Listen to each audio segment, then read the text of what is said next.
Good morning, Wanderers. It's Sunday. It's time for the Sunday One Take.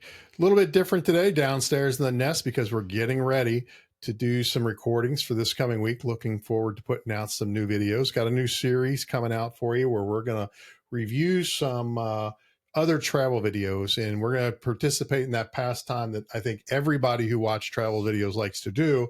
We and all have that's opinions. making fun of them and wondering why are they doing what they're doing. And I forgot to put my headphones on, so this is a one take, so we're just going to put that in there. Okay, so we're in that favorite time of year, just about to end, at least for my favorite time of year. That's when, as you see, we have football, we have baseball, we have soccer. I'm not a big basketball fan, but it is going on right now, at least for the pros. But that's all happening at one time, sometimes multiple times in a day. But for Laura, favorite time of year, Halloween is next week. And that means that Christmas decorations. Oh, sorry, it's this week. That's right, it's this week. So the Halloween decorations are up. You've seen those outside on one of our other ones, but then that means Christmas decorations are about to occur. But my question for today, a couple of things really came up in my mind today. The question for today really is, what kind of travel are you? Are you the kind of traveler who wants a ton of lead time? Like you need, if you're going to take a cruise, you're planning your late 2026 cruise, like 6 months or more down the line. And I'm not talking about for reasons of payment. Like I get that, right? Everything's expensive, and maybe you want a lot of extra time in order to pay for it. Totally understandable. That's one thing. But a lot of people just like that extra time in order to plan. And we'll talk about that. Or are you the kind of person that I could say, here's a last minute deal. It's cruising this coming Saturday. That would be the Saturday next, right? Right. Or the Saturday. Okay. I always say that Saturday next is not this Saturday, but the Saturday following. That makes no sense to me. But we're talking about the Saturday coming up in 6 days. Yes. So if I told you November 1st. Yeah. Could you travel then? Are you the kind of traveler that could do that? Or would that just give you so much anxiety you wouldn't be able to do it? I think it depends on the trip. If we're talking a long weekend, I can be packed in 20 minutes, text the kids out the door. I am way more spontaneous than you. I'm the one that says, hey, let's go to Chicago for the weekend. I want a hot dog. Yeah. Yeah, you're the one who. But you're the person who says that and does none of the planning. Exactly. Yeah. So you just present the ideas, and then somebody else, me, has to come for fulfillment. That's great traveling partners, right? One has the idea. You're utilizing the other a travel one. advisor, right? You're utilizing myself as a travel advisor, not as you, to make your plans happen. And that's what a lot of people should do. And I'm not just talking about our empty nesters out there, because, we are empty nesters. That doesn't mean you don't have other responsibilities. Very often you have to be back from a short trip like that, you're saying, in order to get grandkids off to certain schools. And so I'm also talking to the people who have kids, to the empty nesters. I mean, I get it. There are responsibilities, but some can be dropped right away. And that's, again, not what I'm talking about. I'm talking about, how does it make you feel? Are you so anxious, or is it control? Is it a control thing if you're a 6 month plus traveler that you just need to have control over everything? And along with that, I wonder, why are you not using someone like a travel advisor to make that happen? Is it that you have to have control over everything? Because obviously you can give your travel advisor a lot of ideas. There's a lot of things that they can work through for you. I want to use this as an example. We get a lot of people, and I see a lot of new travel agents on our travel advisors agents. It's really not a difference on our community site, and they'll be talking about, somebody came to me with an Expedia price. How do I beat that? Well, you can't always. Mm-hmm. That's really not the function of your travel advisor. And folks, if you don't know this, I'm going to let you in on a little bit of a secret. Yeah, they sometimes can get you better rates, but that isn't really the primary function. Primary function number one is to take the work off of you.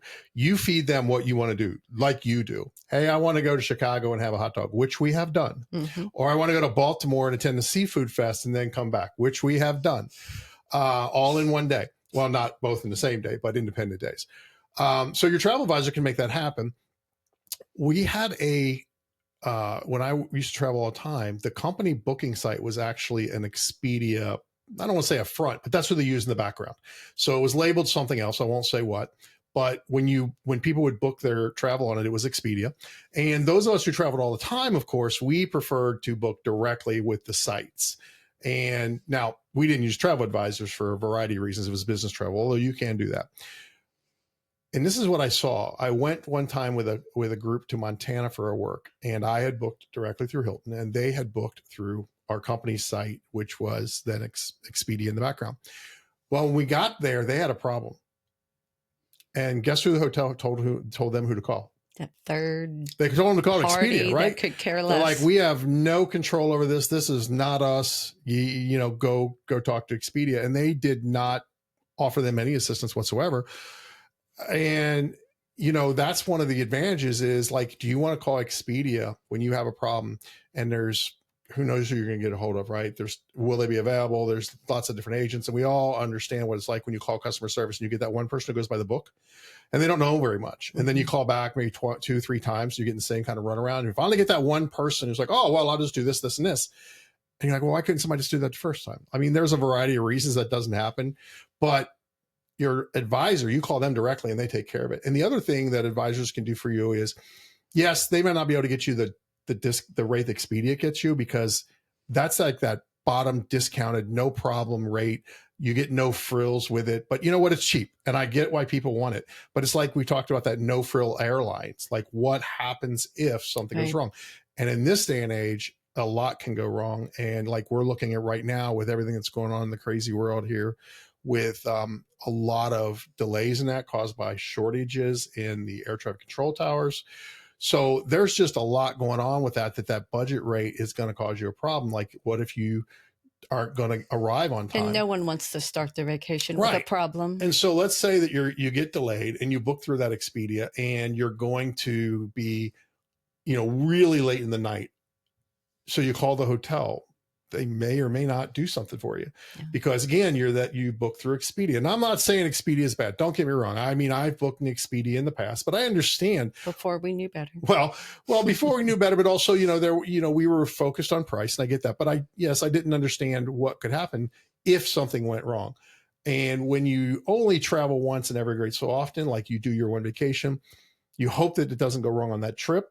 And maybe that trip will go fine. And if you travel a lot, problems are just part of the game. You understand that problems are going to happen. Like when I was on the road all the time for work, problems happen, delays happen, lost luggage happens. It's just a numbers game at that point when it's going to happen to you.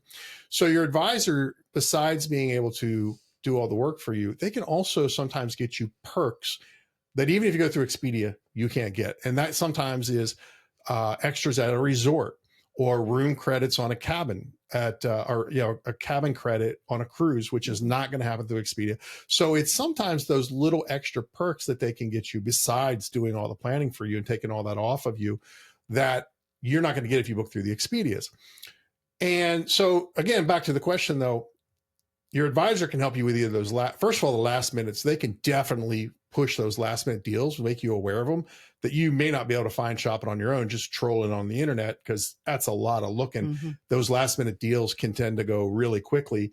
And by the time you might fall upon that site, it'll say available because no one's taken down that webpage. But then when you go to book it, sorry, not available anymore. Right. That can happen with your travel advisor too, if they give you the deal and you're like, well, let me get back to you. So sometimes your advisor can hold that for 24 to 48 hours. Sometimes they can't. And look, they're not the only advisor letting their people know about it. They can go quickly. So you got to be prepared. But what does the feeling give you? Like if you can travel last minute, does that mean you're carefree? Does that mean you just trust another person? Or if you need 6 months or longer, not because of cost, but because of feel, is it because is it a control issue? Do you not have confidence that someone else will get you everything that you want? Understand that an advisor can kind of show you everything that you want to see, and you don't have to pay for it. I mean, you could always put down a deposit, of course, but if you wait too long, it could be gone. And I know that you want to tell the story about when we looking at cabins in Gatlinburg once, and I saw one and we were good with it. And I'm like, okay, well, let me just check a few other sites. And I go and we're like, oh no, that was the best one. And I'm not talking probably an hour later. And we come, not minutes, but probably an hour. And we come back around and that cabin's gone. And we had to go for something. I mean, it was a perfectly nice cabin that we wound up with, but it wasn't the one that I put a hold on, or I didn't put a hold on it. I said, well, let me go look somewhere else. So the question for you today, folks, is which kind of traveler are you? Can you be a last minute traveler, or does that just give you too much anxiety? Or are you a person who, regardless of what you're going on, that you need the extra time? Let us know down in the comments. And if we've given you something to think about, please give us a follow, give us a like, help out the channel, and we'll let you know when we have additional stuff and when those new things are coming out. So that's today's One Take, and we'll see you again soon. Have a good day.